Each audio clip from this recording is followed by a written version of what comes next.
Hello, everyone, and welcome to the first initial launch podcast of the Hootboard podcast. I am Brian Reynolds, and we are here specifically talking about podcasting and marketing for destination marketing in the CVB industry. First, let me introduce to you our founder and CEO. He's going to be a regular here. You're going to get to know him. Say hi to Satya Shahade. Satya? Hello. Oh, Satya, thank you for being here as well. We're going to have a lot of fun in this podcast. We're going to learn a lot. And a lot of you are going to be asking, why are we launching this podcast for destination marketing and CVB? And we want to find a way for industries to share ideas, learn about new trends, and create an engaging community that offers great ideas, best practices, and other useful pieces of information. Satya, what do you think? What is it about destination marketing that engages you? Yeah, this travel's been my passion. It's something that most of us love. There's no question about that. But me specifically, I think I fell into the love with the industry, especially when I realized how powerful it is, how important it is for a variety of communities. What they do to the local business and the economy. I came into this country, I came into Philadelphia, and Philadelphia, for example, $44 billion worth of annual GDP comes out of their travel tourism industry, or people coming in town, which is kind of amazing. It's if you look at the power of this industry into that drives into our communities. And that's where I started kind of learning a little bit more. And the more I do it day in and day out, the more I am awed by, what we people in this do. And especially now after the pandemic, we are realizing the importance of this even more, especially this has been the industry hit as much as it has. But I am pretty sure, looking forward a little bit into the future, this is the industry that's going to get a lot of communities out of where they are right now. So I'm super excited to talk about this. Oh yeah, I'm glad you brought up the pandemic as well. And Satya had this great insight that a few weeks ago he told me. But we're going to get into that in just a second. First off, a little bit about myself. We should probably introduce ourselves, shouldn't we, Satya? My name is Brian Reynolds, and I'm a digital marketing professional with over 10 years of experience, specifically in content creation and SEO. If you don't know what that is, typically if you Google something, it's my job to make it appear higher in search. Most of us know what that is by this point, but yes, I'm the person that does that. And Satya, why don't you tell the people a little bit about yourself?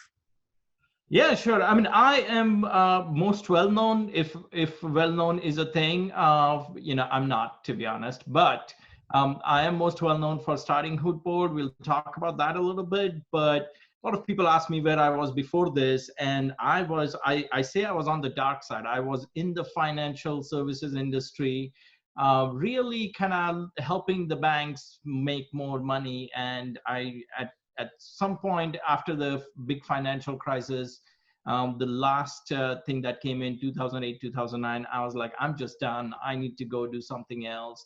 And that's when I started looking at, different startup ideas, what I'm gonna be doing for the rest of my life. And eventually I found my calling in this, and I've been doing that ever since. I am by training an engineer, and for lack of a better word, an IT person. I was a big data person for the financial services industry, which is something that we are bringing a lot. Some of my experience, we are bringing a lot in terms of how data can help with visitor information, and how data can be powerful to engage visitors and get them to do things within communities. That is something we do day in and day out at Hootboard, and I'm glad to have that background to be able to bring that to this industry as well. So. Absolutely, yes, and that's great. I can also vouch for the not only with the leadership you provide, but I got to say, the talent that we have on the team here between software development, coding, and customer service. I got to say that I've known them for relatively still relatively new, but yeah, they are really talented and very effective. So it's been a lot of fun so far. Okay, so back to what I was talking about earlier. Satya, like now you had this really great insight going into the destination marketing and visitor information, and I share your opinion that it's a very unique experience, a very unique industry, a fun. I think it's a fun industry. I think it's a lot of fun and interesting. But you talking about the pandemic, you mentioned this a while ago, and I want to see if maybe you can expand on it a little bit. But as things go on and time moves on, and the area, the time, and the locations become safer, we want to roll out safely. We want to have a nice environment, but people have been, accommodating for over a year now, about a year, staying home, lockdowns, and I think you once said that there's probably going to be a mass movement eventually. Like there's going to be like people want to get it out of their systems. They're going to want to travel. Do you want to expand on that a little bit more? I thought that was actually very insightful. I mean, just an anecdote from yesterday. My daughter was like, I have two daughters. My daughter was, the older one was like, for every month that I've been sitting at home, I want one trip, um, for you to schedule. And I might not be able to afford like 12 trips or however many when the count of months we are locked in is done. But there is definitely a pent up demand that people are just going to come out. They're already planning their vacations. They're looking forward to it. They're looking forward to just, I think people, more importantly, out of this pandemic, people have realized, just working hard is not the end of it all. People have realized what their purpose in life ought to be. They want to go out and see things. Things can change very quickly. And I think that's going to translate to a lot of people coming out of their homes, traveling. Obviously, it won't happen in the next 3 months, possibly not the next 3 months. We are still in the January of 2021, but that is going to bound to happen over the next 3-4 years. Destinations are going to have a reverse problem where they're going to have to figure out how they're going to manage all these visitors coming in, how they're going to get them to do most things that they're going to want to do. Now, I can't say that for business travel, but we generally are not talking about business travel when we talk in terms of Hoot Boat's context. I'm definitely very bullish on leisure travel for sure, as we come out of this pandemic, and I'm sure we are going to do at some point. Yeah, I'm thinking when I hear you speak about this, normally I do think of families, because I do have a family, and I know you have a family. And it doesn't just stop at families; it could be friends, it could be individuals who like to travel as well. But it's engaging people who are not necessarily business traveling, but thinking of ideas that people traveling more for leisure. And that's a good dovetail into what we want to talk about. What viewers and listeners can expect from our podcast. A lot of discussions of insights, like you just heard. We're going to be bringing on other marketers in the DMO and CVB space. We're going to be asking questions. We're going to learn about best practices. We're going to want to learn about, techniques, tricks, and trends that they know about, that they want to share with us. We want to get to know and have a nice discussion and build a nice engaging community that offers great ideas and other useful pieces of information that are actionable. My favorite thing, the big thing around on this podcast, is we love actionable items. And Satya, you tell me that that you've gotten to know some individuals here, and I've had a little piece of this, but they're fun people to talk to. Wouldn't you say? They are. I mean, this is the industry. I mean, I could not have chosen a better industry for Hoot Boat to operate in. Again, coming from the financial services industry, and no offense to all my past colleagues, they have been individually great people, but it's just so ruthless and so painful. Versus, I talk to people in the travel tourism industry. By nature, they just know the value of work they are doing. They are just very motivated, and they're just all nice people to work with. So I think Bryan, we, and specifically you, we are going to have a lot of time, a lot of fun doing this podcast and just generally being in this industry going forward. So I'm super excited for the podcast myself. Oh yeah, for sure. And that's kind of the natural when it comes naturally, when it comes to travel and destination, people tend to be in vacation mode, so they tend to be in a better mood. That's my opinion. And it's not always the Yeah. case, but that's my It's not easy. It's not easy. And especially the pandemic has shown how worse it could get. But every time I talk to people, I see, um, I see what drives them. And it's not that, hey, currently we are not making any revenue because our hotels are not getting any business. It's still a lot about how can we help the community? How can we help our community? How can we bring them out? And that attitude is it's just contagious, if for lack of any, or it's a great word actually. yeah, no, So very, very much so. Yes. So Satya, you started this company, Hoopboard. How did the idea of Hoopboard come about? yeah, it's interesting that you ask. It came out in a different industry. Actually, once I quit from I think last I was at Citigroup. Once I quit from that, I said I was going to take a few months off, and I'm just going to go, trace back my journey, right? My life journey, and I went through all the places I've been through until then, and I ended up at my alma mater, my university, Drexel University in Philadelphia. And one thing I realized is once I came in, it was just a feeling that I had the first time I came there as a student. I had no clue what was going on. It's such a massive place that there's so many things happening. You see all these bulletin boards, the visual plays. In fact, that's one of the clues that led into the visual aspect of food board. In fact, the name came from it, from the bulletin board. And then I started looking into other industries, and we had a couple previous team members here. All of us started looking into other industries. And one of the industries we stumbled upon was like, hey, wait a minute, there's so many visitors coming into these different regions, and they have the exact same problem that I had when I had going into my alma mater. Is they just don't know what to do and what to trust. All right. um, and learning more, but understanding more, it turns out that there's already experts who know what the heck to do when someone comes into town, right? And it's these DMOs. These people know in and out. They're talking to different partners, different community leaders.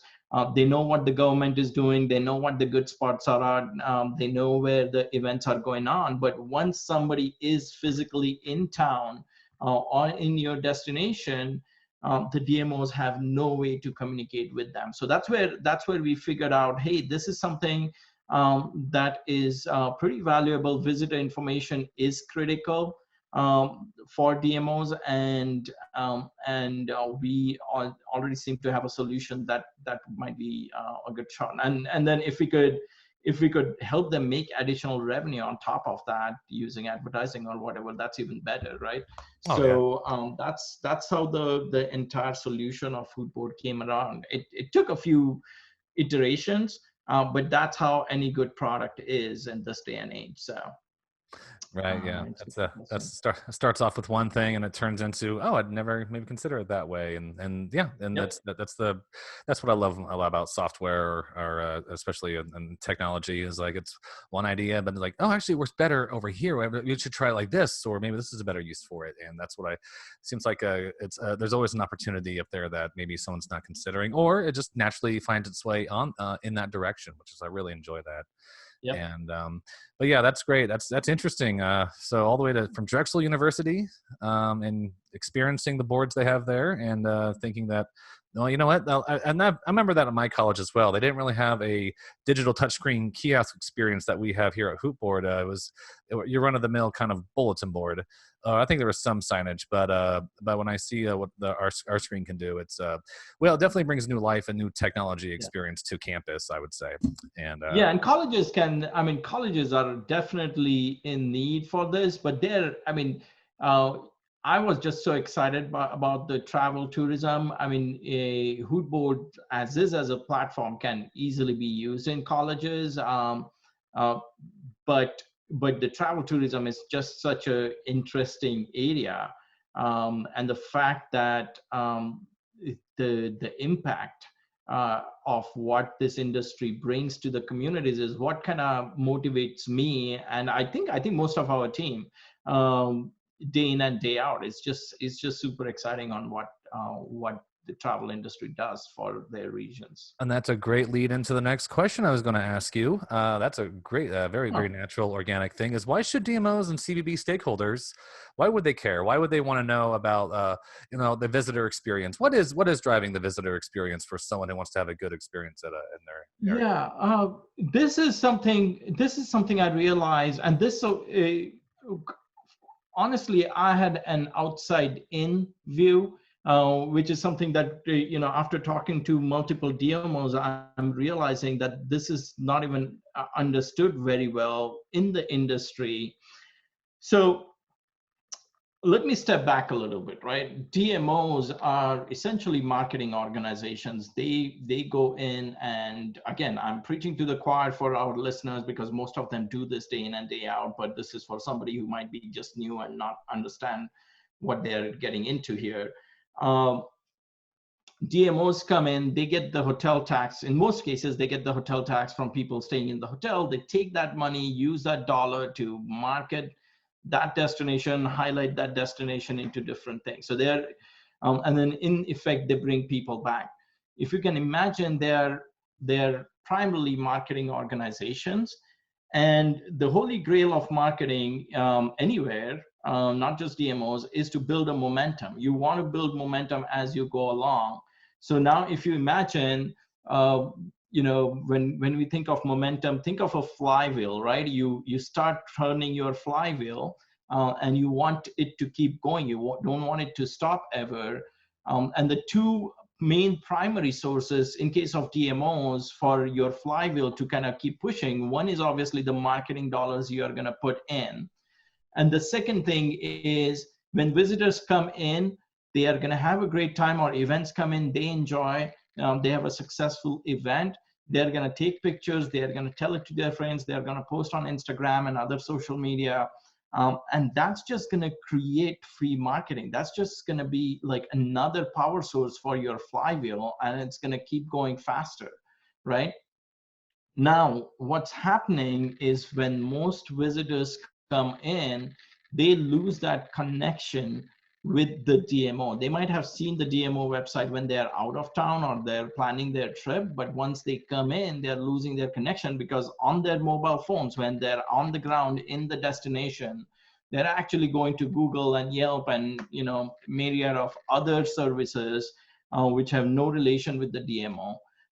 And if they are not getting the right information at that point in time, they're just not going to have such great experience. That's the biggest problem. And if they don't have that good experience, you don't want to leave that to luck, because if they do not have that good experience, imagine what's happening to your flywheel. One of your power sources is basically sputtering. It's not creating value, meaning the other power source, which is your marketing dollars, you're going to have to put more and more of those on the other side to get the same amount of momentum. Right? So that is a very bad place to be, because you cannot put enough dollars to keep getting this momentum on. And take that thought a little bit further. You are, let's say, a town, and then there are 3 or 4 other competing DMOs around you. Now all of them are having this challenge, and they are putting more dollars in. What's happening? You're generally together raising all the advertising rates with, like, there's only a couple of major online platforms that you're going to advertise. You're raising the advertising rates everywhere, because yes, this is tax dollars. There's a lot of money going around, and you're raising the advertising rates everywhere, which means you're going to have to work as much harder on your marketing, because it doesn't create as much lift. The same number of dollars that you would put from last year to this year does not create so much lift. So you're going to have to put more dollars in. Right? So it's just a constant fight to keep the neck above the water. And that's where I think DMOs need to really focus on that visitor information, get that free marketing piece running, that visitor experience overall, because that's just free marketing. You just want to get that right in first place. Otherwise, you're just wasting too much money on your marketing dollars elsewhere. Sorry about that long-winded answer, but I can't do it any other way. I just get too excited to No, talk yeah, about this. I feel it. Yeah, it is exciting, and I like what you said about like, if a user comes to town and there's another website, say a Yelp or if it's a travel, some sort of travel blog or some sort of, maybe it's or Google Ads, and it's individuals who are not local, not tuned into the locality of the experience for users. And one of the cool things that I think Hoopboard brings is it takes that authority back and gives it to people, the kind of the people in charge of it. It doesn't go to the highest bidder. This is going to be curated by people who understand the area. People who know it the best. The people from DMOs and the local community know the region the best. In fact, what Google and especially Google, but even others are doing is they are scraping the DMO websites and acting like it's their own. They do that, yeah. And then on top of that, making money off of it, while the our patrons from the DMO industry, they are the ones really boots on the ground, learning what's going on, and bringing the best out of that community, right? We want to shortcut that experience. We want to be able to get that directly to visitors right in front of wherever they are. The other challenge with visitor experience that's happening, and it's been happening for years before the pandemic, even before mobile, ever since internet started, is people are just going less and less into the visitor centers. Like there used to be that the first stop would be the visitor center when you go in. That doesn't happen anymore, unfortunately. I mean, there's still visitor centers and they're great, but it's just kind of on a downhill. Some visitor centers, of course, they can invest. Some DMOs have done a great job building amazing visitor center experiences, and the visitor center itself is now a destination, but that's a huge investment that not everybody can afford. So it's something to think of, is hey, where are you gonna put your money to drive that visitor information experience, right? Oh, for sure, yes. And I think as the more podcast episodes come out, and we'll learn more about, we're gonna interview a lot of different DMOs, a lot of different CBBs from different lines of different budgets, different needs for their local community, whether it be a working specific community or a tourist, high-end tourist area, or wherever it is in America. We're gonna learn a lot about how the different parts of the country interacts with its tourists and its visitors, and how and I'm looking forward to learning about how they like to engage their visitors and deliver the information that they need, and just get to know everyone. So I guess with that, this is my call to action for guests in the DMO and CVB space. If you are a director, marketing person, marketing specialist, anything, if you're touching the marketing of any kind, please reach out to either me, Brian Reynolds, or Satya Shahade here at Hoopboard. We would love to talk to you and see if you would be a good fit to talk with us on this podcast, because we want to interview people out there getting the job done and taking care of business. So with that, Satya, do you have any last words that you want to share before we? Yeah, I mean, I just more information on where they could reach out. They could email me directly, Satyajit, SATYAJEET @hoopboard.com. I'm also on Twitter at sshahade, SHAHADE. And maybe I should find a easier name, but people will get used to my name. I'll put a link in the description, as well as put a link in the description, and then of course put yours in. I forget yours. Sorry, Brian. No worries. But yes, we are excited to talk about post-pandemic destinations, because the pandemic is going to be done soon. I'm very hopeful. Yeah, and if anyone out there wants to give us a free vacation to come interview them, I think Satya and I would very much appreciate that, wouldn't we? Yeah, that doesn't happen this now day and age, but we will go. We'll just go for the heck of it. So. For sure. All right, thank you, Satya, and until next time, thanks for listening.